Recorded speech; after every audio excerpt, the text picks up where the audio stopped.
Hello everyone, it's Old Guardian here. One of the latest features of Warcraft Rumble is the open queue for raids and sieges, and currently Molten Core is on, so you can play Molten Core even if you're not in a guild. Just go into open queue, and within the open queue you get matched with random people to complete Molten Core bosses. So yeah, difficulty is the same as it is with guildmates, but people you're playing with are random and there's no way to communicate with them as of now, so that can be a challenge. So I have been playing a lot of OpenQ lately, and in this video I'm going to present my comps for all of the Molten Core bosses for OpenQ specifically, and show you a lot of gameplay footage as well of OpenQ kills of the bosses. The first boss in Molten Core is Lucifron, and Lucifron has a pair of Dominator Lieutenants that are going to mind control your minis until you kill them. So unbounds in general are strong, you can ambush them.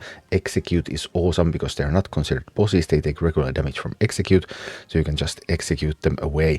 And some kind of Maiev comp like this is what I like to use here. So I have a bunch of unbounds, I have execute, also I have harpies because there's some molten giants and there are some fire elementals, and alternative would be to try to banshee them, but I just find harpies more general use. And I've had good runs with this one in Lucifron in OpenQ. Magmadar has a bunch of hounds, and there's going to be an additional hound at every phase change, and Magmadar is also going to resurrect the hounds, and the hounds resurrect each other. Execute is great here too, so that you can kill hounds at the same time. I had Talons already locked for Magmadar, so I had to play a Talons comp, but I could have also used Sylvanas, and then I would have used a Darkspear Troll instead of the Pyromancer. I actually kind of like that comp better, but I'd already used Talons because I thought that maybe I would use Sylvanas later, but I didn't end up using her later, so she would have been an even stronger option. For Gehennas Shazzrah, it's important to kill the elite flamewakers because otherwise there's going to be flame waves that are going to destroy an entire side, all minis, and take the tower. Safe pilot is in this deck for that, but I'm using an Anubarak deck this time for Gehennas Shazzrah. Anubarak is actually the strongest leader I have ever seen for this one, because if you attack with flyers alone against Shazzrah, the blue one, then Shazzrah won't AoE, Shazzrah is going to kill them one by one. So if you send Badlings with beetles and harpies with beetles, just don't send any of the ground minis. You can send Meatwagon, though Meatwagon is out of range, so then you can just overwhelm Shazzrah incredibly quickly, and then you can proceed to start overwhelming Gehennas as well, and then Meatwagons will provide fire support, and it's going to be splendid.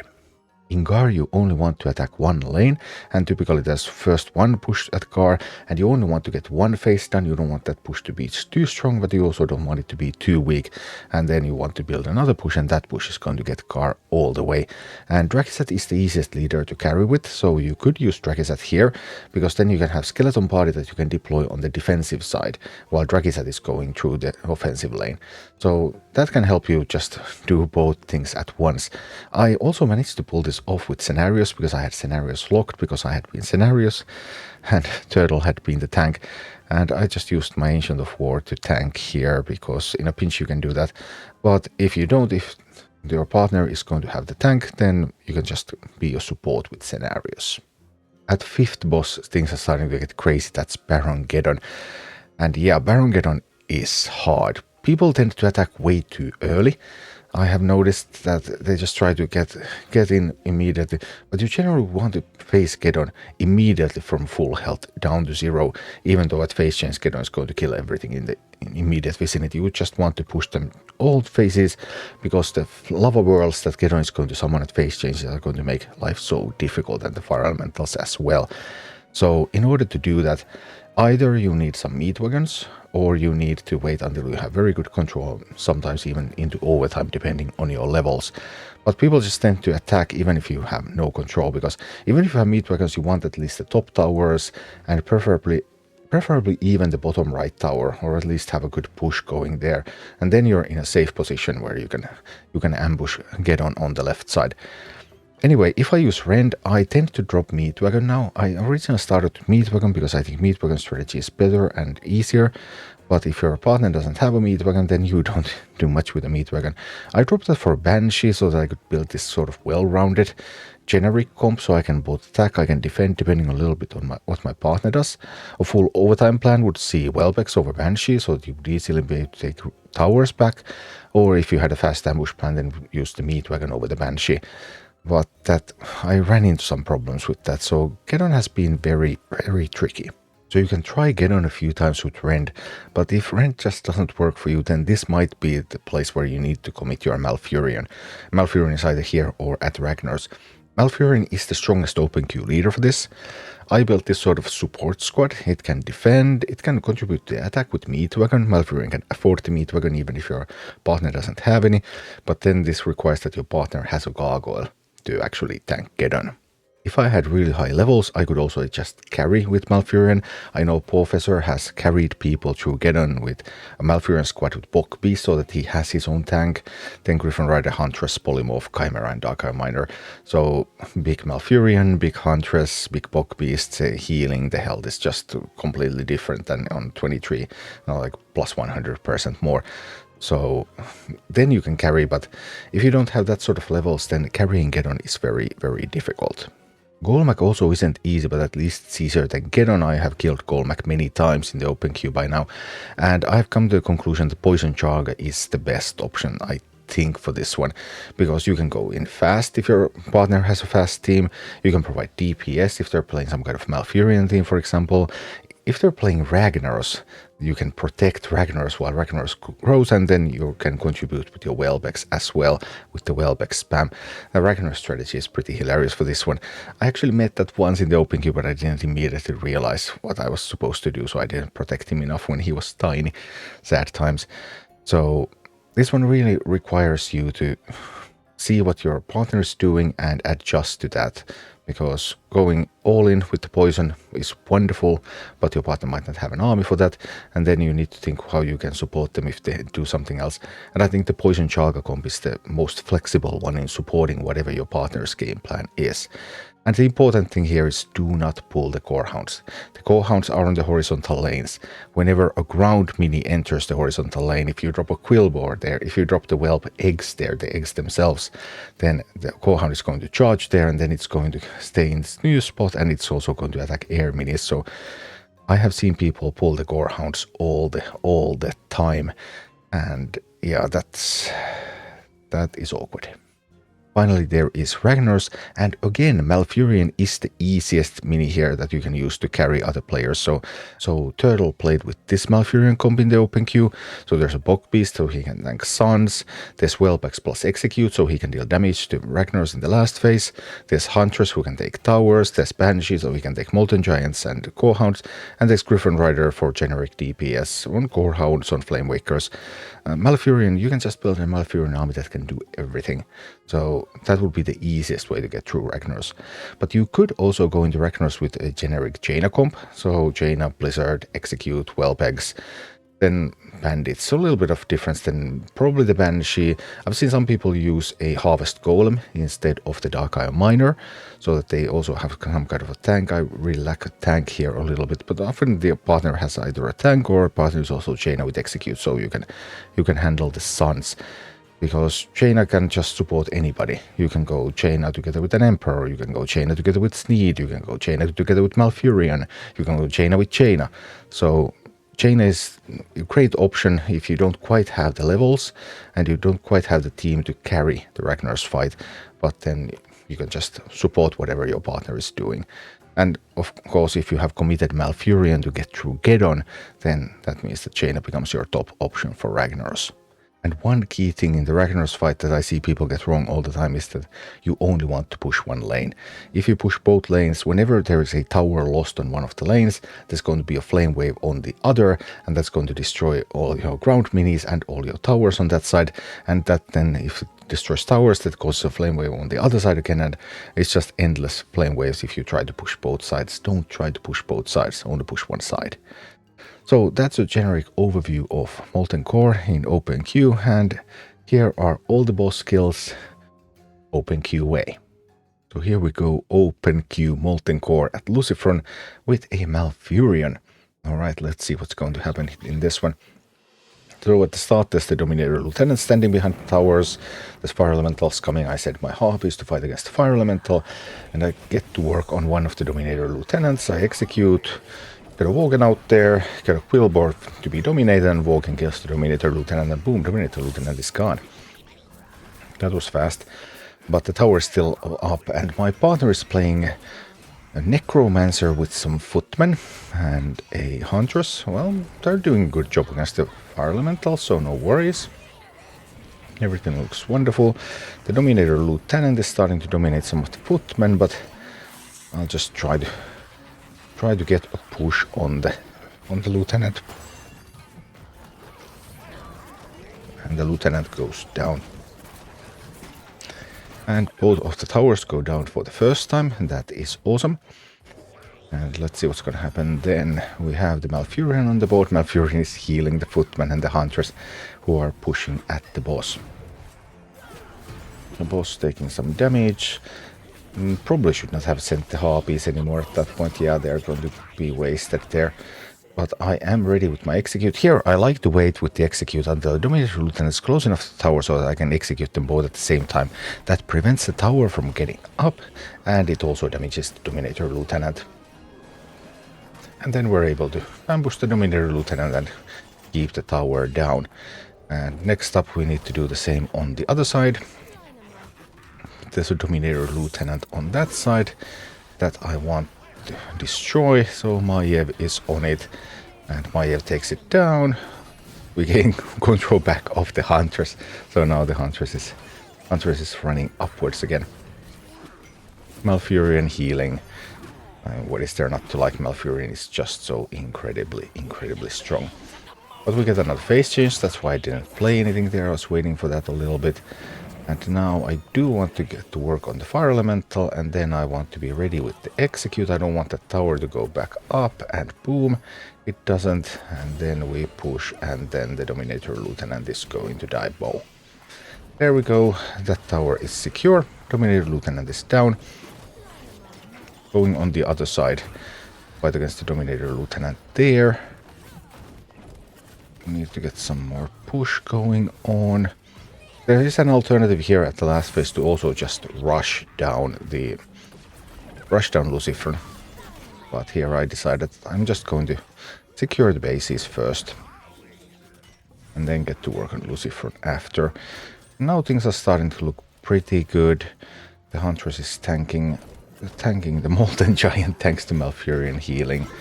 We're mining. We managed to take down the... Yeah, everything's looking fine. Time to start pushing at Lucifron. So here the push begins. Bit of Maiev action, bit of executing, and Lucifron goes down. And next in the open queue we're up against Magmadar with Cairn. Okay, I'm playing Talnos. I would prefer playing Sylvanas here, I think, now that I have decided that I'm not using Sylvanas for any other boss. Sylvanas is just a really good leader here. Good range. Can take down a lot of stuff. But Talnos is fine. It's no problem. So here we go in with Talnos, some harpies, some plague farming. Getting to work on the tower. And Cairn has planes running. Look at that Cairn go. The Cairn on the left side just runs through everything. It's wonderful. Also this troll. Trolls are really good here too, so you would have that if you were playing with Sylvanas. But be that it may, we're still going to be in a fine position with this. Let's get to work on starting some executions. Magmadar on the hounds. Towers are under control. Chests are under control. My partner is also doing some executes, so... looks beautiful. I'm starting to push here. I could use an abomination, I think. Probably abomination would have been better than just the execute. Now the hound is... because hounds are resurrected every phase change, then killing the hound right next to the tower is not actually that good. Also because the hound corpses are smothering, so... so there is... there's that flame burning out there. Now we need something to stop the incoming attack. Talnos can do that. Talnos doing a fine job. The hound on the base, which is not great, but I'm able to do that. Start to get some executes on the others. And that plane's running Cairn is pretty hilarious. And Cairn does give more health to the troll and to the witch doctor, so looks to be quite alright. Going to distract a little bit. Oh no, they are going to get more resurrections there. Pyromancer handling the 5-man skeleton party. All the hounds have been, well, not all, but the 3 main hounds have been resurrected. Just waiting for them to go close to each other again and chap. Alright, so all the hounds on this phase are killed. You don't always have to kill the hounds, you can also just go straight for Magmadar, but typically killing the hounds is the easier way. In this one, just taking it slow and steady. And Magmadar dealing some damage to it, protecting the base. Our base is very healthy. Magmadar goes to the last phase change. One more time with the 5 hounds. And Talnos with the power of the execute.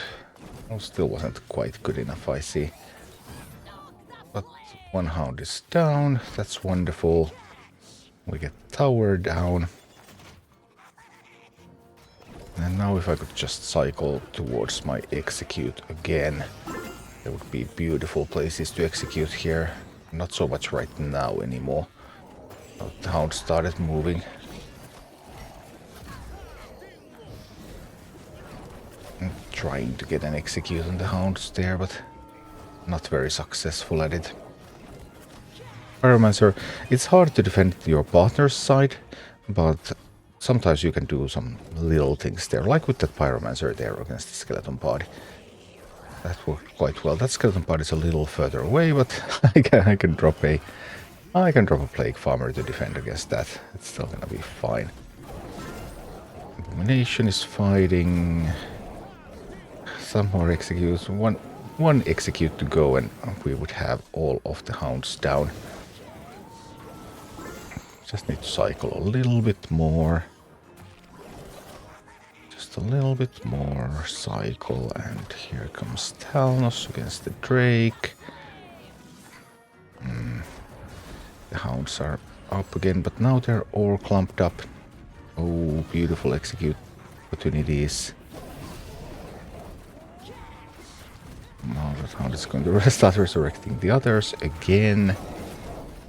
But now my partner also executed, and it means everything is down. Only Magmadar remains, and Magmadar alone goes down. We have reached the 3rd boss, Gehennas Shazzrah. We're up here with Sneed, and I'm playing Anub'arak. Anub'arak is my new favorite leader for Gehennas Shazzrah, because Anub'arak can just do hilarious stuff. Like, we can get some beetles out there to take some towers, for example. But the really good part is once we start to get beetles out there to take out Shazzrah. Because as long as there are no ground minis near Shazzrah, then Shazzrah is not going to use the AoE ability. Shazzrah will only use the single hit ability. And that means that a bunch of flyers near Shazzrah can just wreck it completely. Meatwagon is fine. Meatwagon has enough range that Meatwagon will not go into Shazzrah's AoE range, so Shazzrah will not hit them. Look at this. Here we go. We have some beetles going. We get some Meatwagons going. Oh, that one needs to be destroyed. Okay, Meatwagons are hitting, and then flyers are coming in, and look at Shazzrah. Shazzrah is trying to shoot them down one by one. But, oh, Shazzrah is already faced. Shazzrah teleported to the back. And, alright, this is a great position now. We need to challenge Gehennas, and then we need to challenge Shazzrah. And Meatwagons are coming in. Well, there are so many flyers coming from Anub'arak. Together with Sneed, so Minor, I see. Going back to mine a little bit. Now Shazzrah decided to start doing some AoE, but all the Meatwagons are in the house. And as Shazzrah goes down, Gehenna still totally down by all of the Anubarak stuff that's constantly coming, and meat wagons chipping in, and yeah, that was the end of Gehennas Shazzrah. Then some open queue gameplay against Garr. Here I had been hoping that I would see some Dragisets. My Dragiset was already elsewhere. I could not get the Dragiset lock on this, but well, it took me a couple of attempts to figure out, like, what do I do if I'm playing Scenarios, which is supposedly like the support hero, and if I don't have a partner who would be able to push. Like, yeah, these partners levels are not very high. We're talking level 21 minis. Of course, that Talnos is gaining levels, but Talnos gaining levels doesn't happen that fast. So my plan here is that when I come across this kind of situation when playing Scenarios, I wait until I can get a huge Ancient of War. And then that Ancient of War is going to be my tank. And that is going to be what I use to get a push going. Now there's a troll coming. I have to kill the troll. The troll is going to feast on all of the skeletons otherwise.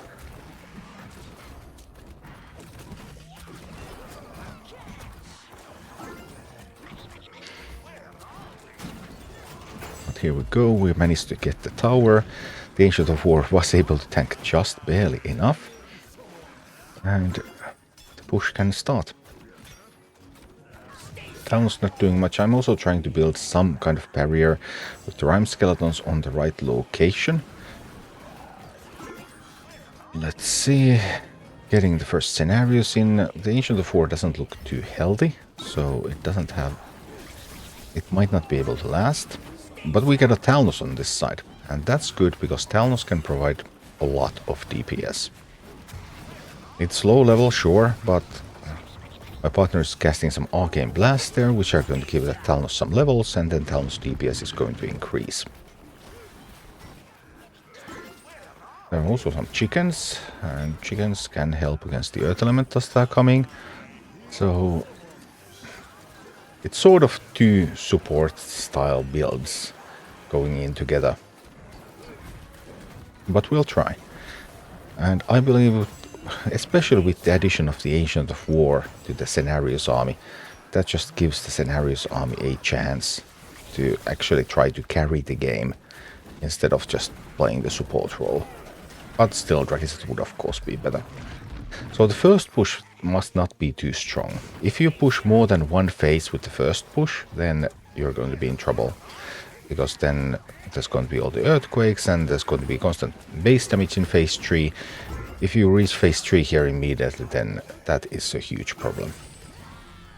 So I'm trying to reach only phase 2 and then build a huge push that is going to take me all the way. So let's see how successful is that going to be.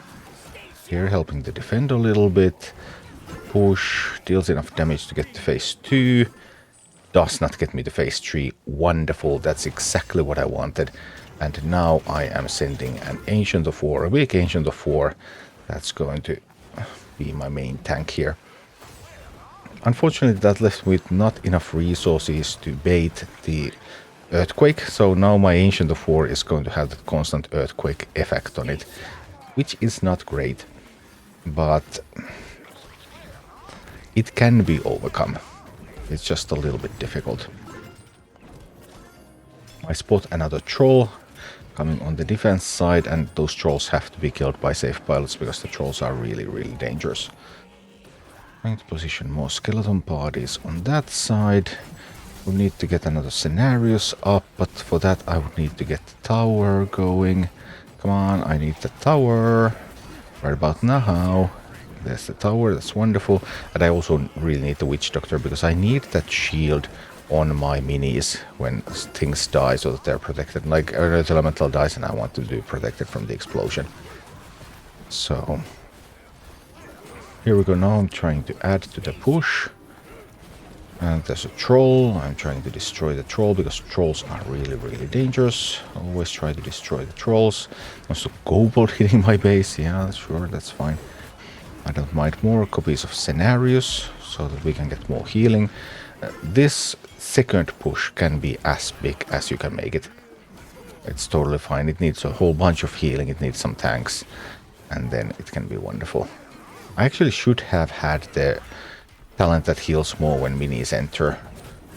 I have the 3 talent here on scenarios, which is not a great option for this map. But it seems to work well enough. Need more copies of scenarios though. Now we have 4 copies of scenarios for healing. Okay. There's another troll. It already died. That safe bullet was a little bit wasted there. Trying to mine wherever I can. Just mine, mine, mine. And this push is not that big. The big thing we have going here is actually that level 31 Talnos. That Talnos is my main DPS now. I'm trying to send another push. Maybe there's enough time. Because this push can't quite get Garr through the finish line. Nope. Not quite. Maybe there was a way for me to save that Talnos that I just did not spot. Perhaps. We have some new attack coming. We have a Talnos again. We have gold. So we have scenarios. Need to get another scenarios to have more healing. Yes, now we have a little bit more healing again. That's good. And the push is going, and now we're throwing some unbounds. Unbounds on Garr. Talnos is doing a wonderful job. Eventually it does perish though, but we get Pyromancer gets to Pyroblast Garr, and oh, Garr goes down. So I told Turtle that I found the open queue for Geddon difficult, and he told me to hold his beer. No, not beer, haha. He doesn't drink beer. But anyway, he told me that it's not that hard, and then he showed me how it's not that hard. So this is Turtle's take on open queue against Baron Geddon.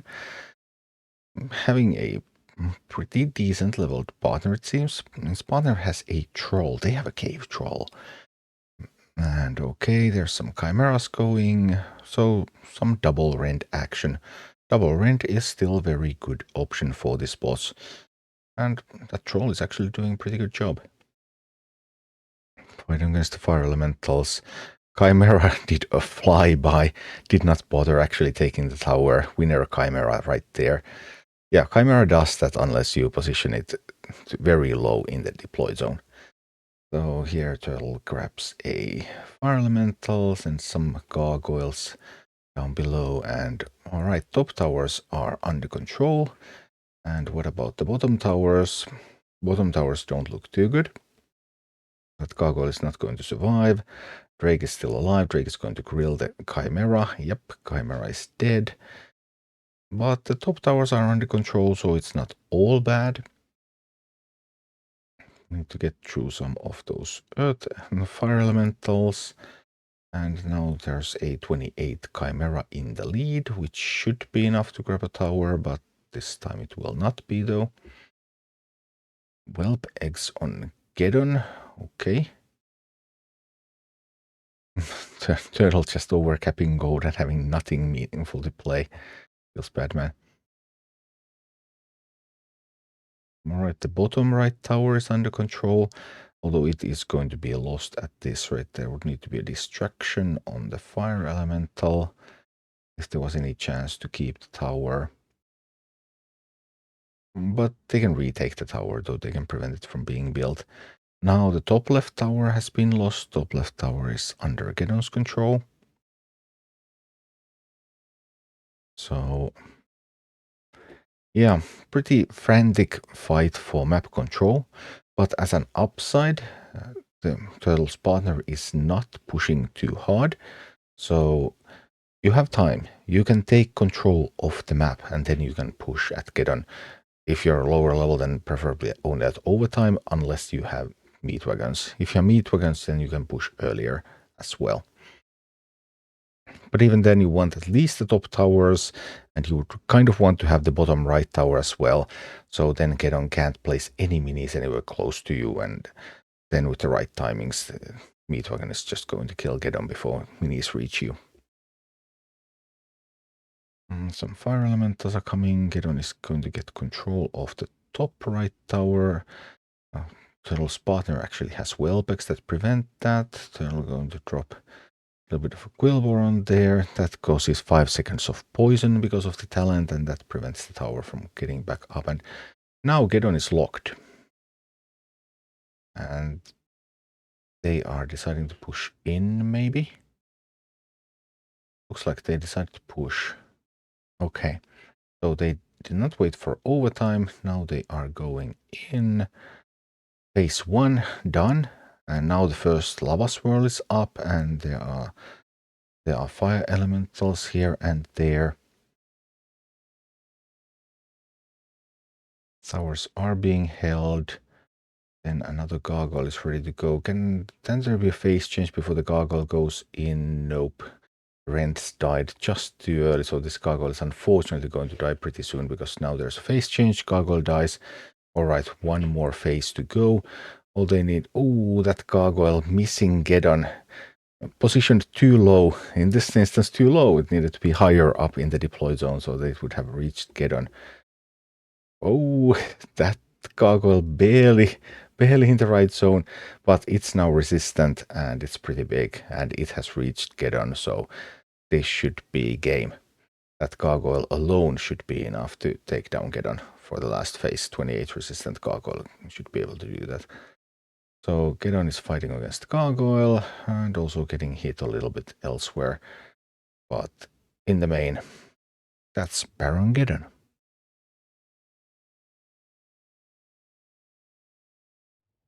And here's another open queue Geddon kill.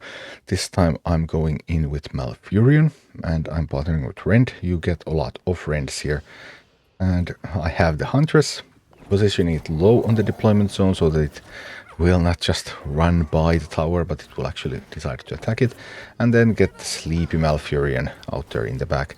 And the Huntress is going in. My partner also decides to go in at the same tower instead of taking the top tower, which actually prompted Geddon to now summon all of his minis at the left tower as well, which then killed my Huntress. But I guess it's okay. So a bit of a... Whoa. Double Banshees, but hey, that worked out because both of the Banshees managed to pick up something. So yeah. Obviously, coordination is an issue. First time ever playing with this specific player. And yeah. It's kind of hard to coordinate in the open queue. No communication. Anyway, we're getting... And that gargoyle managed to get through. I placed the sleeping Malf intentionally on the path of the fire elemental, so that Malf is going to wake up when fire elemental hits it, and then Malf is going to cast Seeds of Protection on my base. So this way now, if Gargoyle happens to get through, then Gargoyle alone can't do much. Okay, but we are going, apparently. My partner decides that it's time. Gargoyle is in, Meatwagons are in. I'm trying to support with Meatwagon as well. I'm keeping an eye on both trying to use Unbound to keep Geddon in place, and then trying to put more stuff on the right side so that they will counter any minis that Geddon is going to send, so that they won't reach us too quickly. There's a little bit of Banshee stealing going on. Unbounds keep Geddon in place. The Fire Elemental keeps Geddon in place. More Unbounds keep Geddon in place. It's the last phase already, and there's Gargoyle, and there's more Meatwagons, and sometimes you just get this kind of surprise opportunity and then you grab it, and sometimes you win. Then open queue Golemagg. I'm going in with Poison Chaga and I'm partnered up with Ysera. It's inconvenient that I'm on the left side player, so if Ysera has Recurring Dream, as they do, then that means that I'm going to get one set of Ysera minis to my hand, and that really is going to ruin my cycle. But we'll work with it. Let's see what we can do. Going to get some Blizzard going out there. They have a resistant gargoyle, a high level resistant gargoyle too. But there is a Pyromancer out there, and that is going to hurt. So maybe I need to put Wellbecks out there. Possibly. Now we get the Whelpex going, and those are able to take down the Pyromancer. Alright, so the tower is now down, and that's a good thing. Now we can start building up that tower. I would just need to get to a blizzard. But sadly the bonus user minis are making my life miserable here. Well, we'll see what we can make happen. I could cycle Chaga on the left side now. That's actually exactly what I'm going to do. Again, the tower just does not stay up. I tried to kill the Pyromancer at least. I managed to do that. That's all good. Tower is slowly coming up. There's some Whelpex on Golemagg.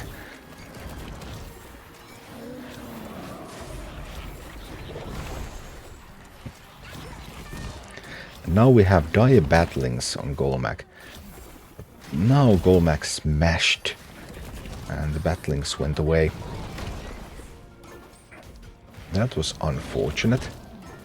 Now Golemagg is fighting against the gargoyle. Chimera gets to keep poison on Golemagg. But we're going to reach the last phase and then Golemagg is going to drop all of those poison stacks. So now poison stacks are dropped.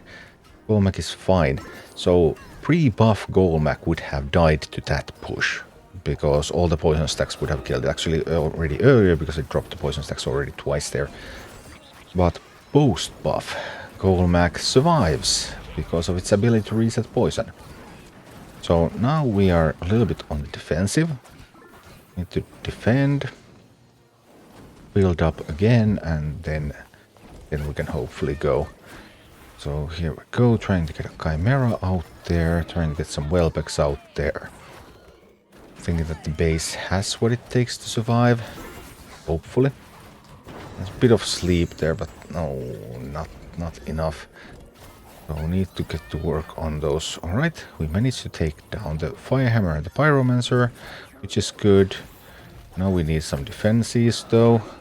Yikes, there's stuff coming right at us. Okay. Need a bit of distraction. That's... help. Okay. Alright. Okay.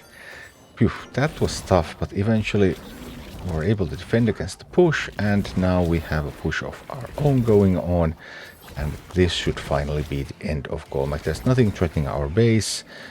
No Earth Elemental can count this quickly, and Golemagg goes down. Finally, some open queue Ragnaros action, this time with the help of Jaina and partnering with Sneed.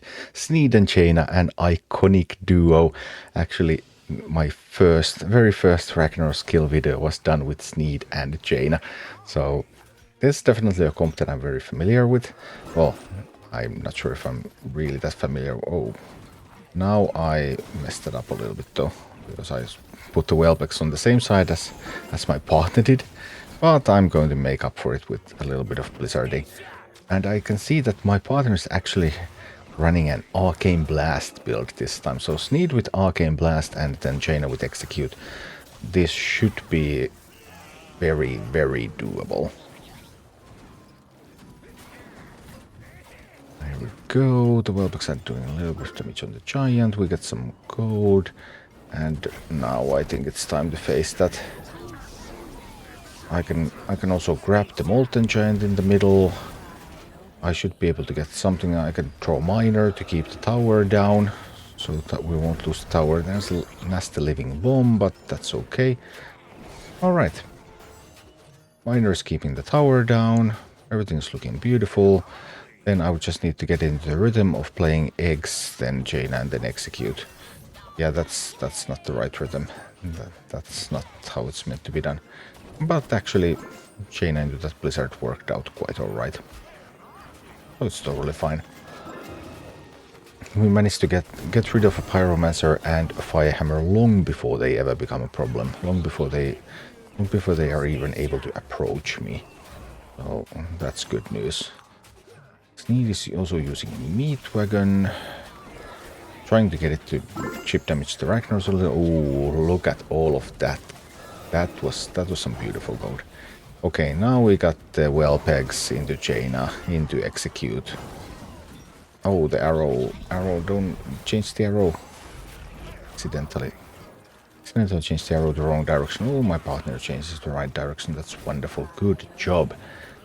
And we have somehow managed to lose the tower. That is not good.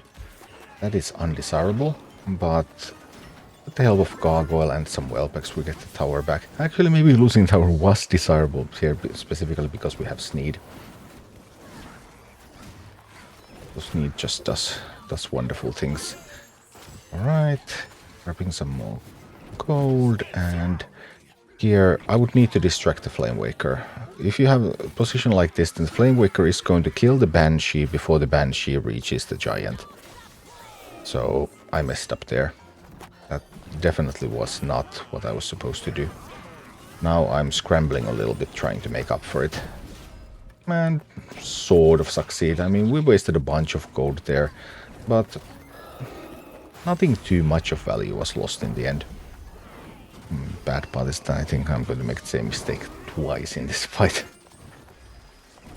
I don't often play Banshee in this fight, can you tell?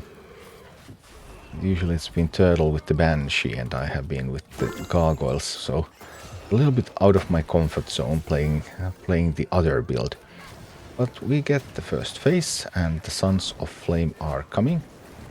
And I'm trying to get some good executes in. Executing the Sun, executing the Giant. And execute on all of them at the same time. Alright, one Sun is down. Another Sun coming, and I'm going to grab that Core Hound to tank the Sun. So that the Sun will not move and then the Gargoyle can kill it. So I think that should be fine. The right side Sun reaches the tower. I don't really have much for that. There's an execute. Alright, Suns on the right side have been taken down. One Sun on the left side remains. It should go, it also goes down. That's beautiful. So now Ragnaros emerges again, takes all the towers when he does. And double fire hammers coming from the left were definitely an issue. I want to take them out. I managed to do that. And then I'm able to steal the Giant, because this Giant does not have a Firehammer or Flame Waker or anything of the sort protecting it, and then sending out some Defiance Bandits to make sure that the Flame Wakers go down. We managed to take the Giant, we managed to retake the tower. Alright, we're looking quite stable now. And then I can do eggs, and I can do Jaina, and I can do execute. And start chipping in a bit more damage into Ragnaros. There's a Firehammer coming from the left again. Okay, but that one is going to get Arcane Blasted. So that looks good. I wouldn't really need to steal that. Steal. Faster. No, then I'm going to lose the chest. Yeah. Bit too slow with that one.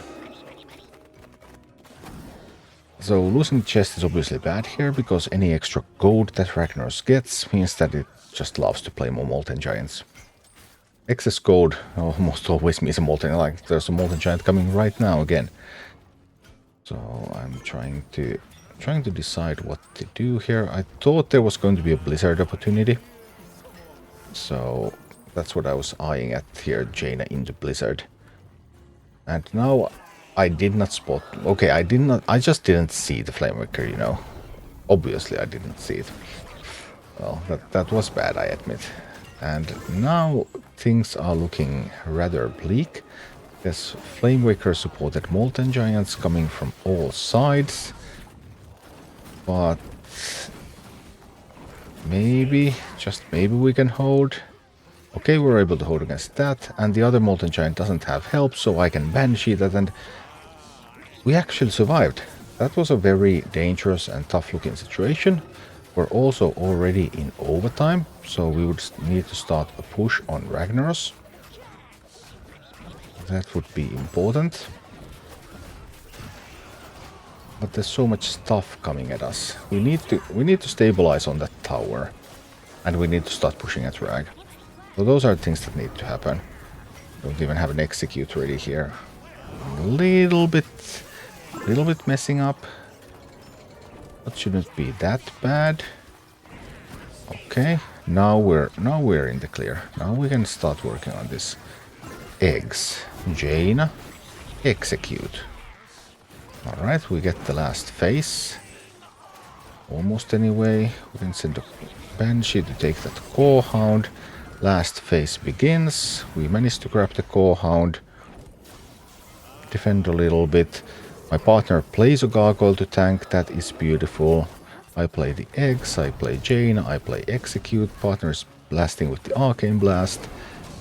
We should get rid of the mid-sun really soon, and we do. That's beautiful. Then more eggs, more Jaina, more Execute. Pow. Damage keeps coming in. I can grab that Core Hound so that I can tank with it. And I can drop another set of eggs, and then I can drop Jaina, and then I can drop Execute. Not much time left. Almost out of time. I need to play the Blizzard on the Ragnaros, so I really need to do that, and okay, that was really close, but it's done.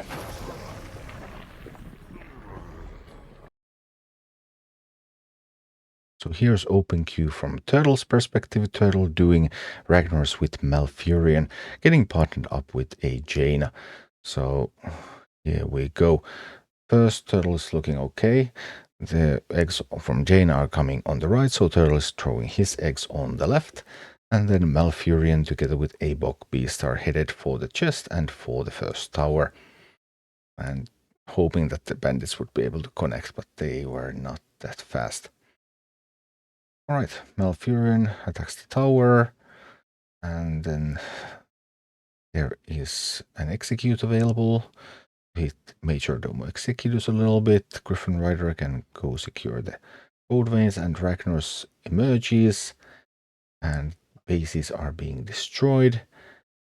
But there's an Ancient of War that is almost at the tower, so it's going to be able to keep that tower down. Bog Beast is coming. Look at that. Look at the power of that Malfurion. Just everything stays alive so long. Things reach Ragnaros. Things just don't reach Ragnaros in this fight. I mean, sure they sometimes do, like you push with the Drakiset or something. But, man, Malfurion and Bog Beast have reached Ragnaros and are dealing damage to it. The power of Malfurion is just so incredible. Now the Bog Beast made Ragnaros submerge. Sad. Oh, it's burning quite hot out there. Too bad. Poor Bog Beast. Well, happens. What can you do? Anyway, Sons of Flame coming in. One son is dead. Turtle destroyed the Pyromancer on the left side. Now he's able to start sending a tank towards that son.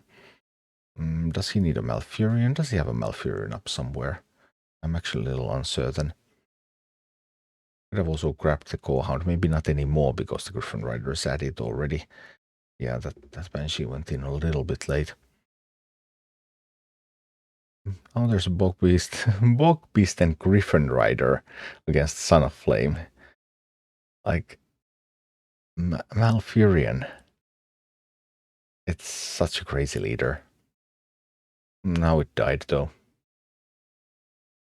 Poor Malf taken out by a meteor. Anyway, Sons of Flame are dead. Tower is prevented from being rebuilt again. And Jaina throws some eggs on Ragnaros. Yeah. But everything looks so incredibly smooth and clean. Like, there's not even a threat.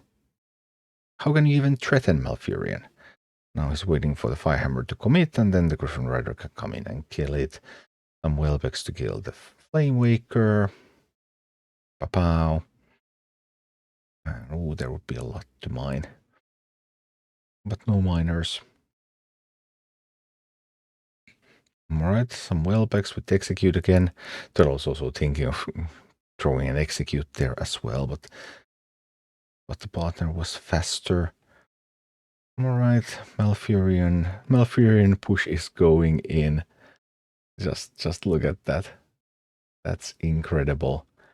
And also, thanks to Germination, Seeds of Protection are protecting even the top base. And yeah. But now, final phase change. It's already here. Beast to tank. Is there any Malfurion? There is a Malfurion up there. It's not going to last for long, though. So probably needs another Malfurion to maintain the heals. And here we have it. Heals are going in. They managed to lose the chest. That's bad. But it's time to start getting stuff on Ragnaros.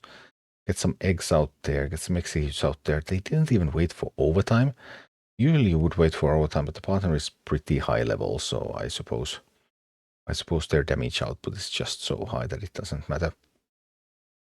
Malfurion died now though, so no healing for the Bok Beast. And the poor Bok Beast is feeling the heat. Yep, it's going down. But so did the sun, so it's okay. Like everything is so well under control still. Everything's just going so incredibly well. Trying to defend a little bit against the sun. I mean, Seeds of Protection. Now more suns are coming. Malfurion died, so yeah. Turtle is now really defending. But here's a small opening. There's some Molten Giants coming and more suns are coming. So they would need to finish the job and get that damage in on Ragnaros. Not waiting for the overtime was almost costly. Because as you can see, the income just isn't there to fully defend and maintain a good offense at the same time. But there's just enough damage anyway. No, that execute wasn't enough damage. I was sure that execute would have killed Ragnaros. Anyway, the next takes two and Ragnaros goes down once again.